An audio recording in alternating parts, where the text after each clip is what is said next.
Mr. Chairman, thank you. And with your permission, I will give my opening statement, and then if time allows after and all the other members have asked their questions, I'll permission granted of Director Rodriguez.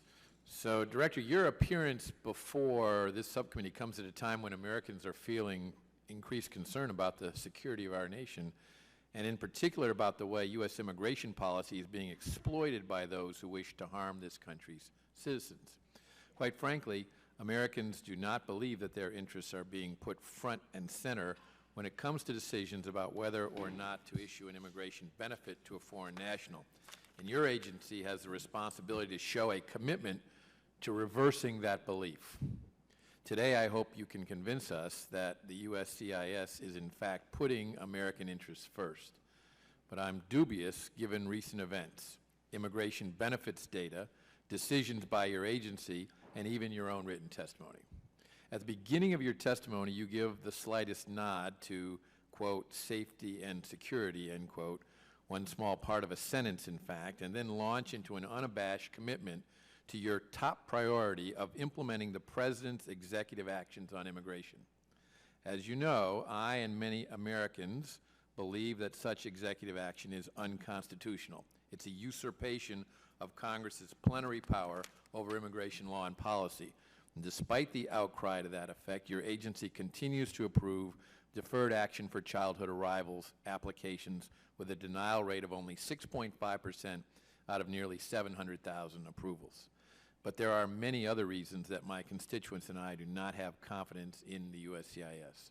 For instance, when the General Accounting Office finds, as it did in a scathing report released last week, that USCIS has very limited fraud training for asylum officers, that USCIS doesn't regularly assess fraud risks and thus doesn't have in place mechanisms to mitigate fraud, and that even when random reviews of asylum cases to assess whether the cases are being adjudicated correctly are conducted, fraud is not considered.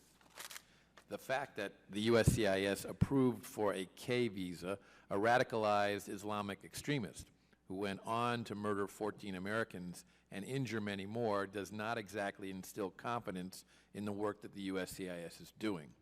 The fact that my staff was told that there were no plans to review previously approved special immigrant juvenile cases in light of suspected rampant fraud brought to light by a news organization's superior investigative work does not instill confidence in the work that the USCIS does.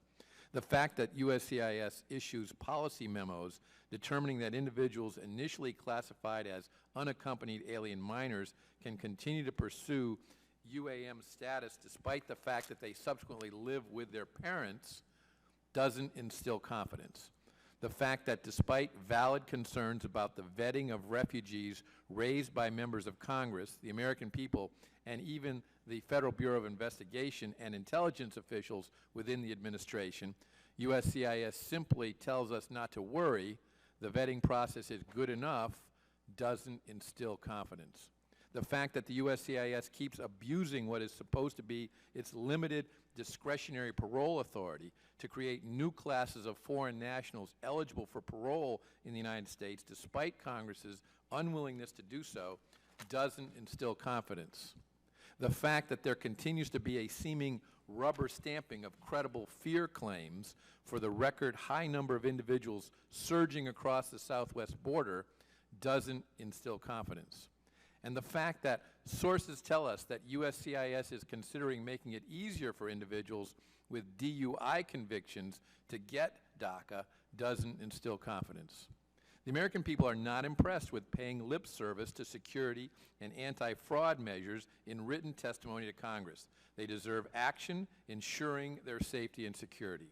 I appreciate your appearing before the subcommittee and look forward to asking you some questions to follow up on these comments that I've made so that you can assure me, despite all that I've outlined and the numerous examples I've yet to outline, that the USCIS is putting American interests first.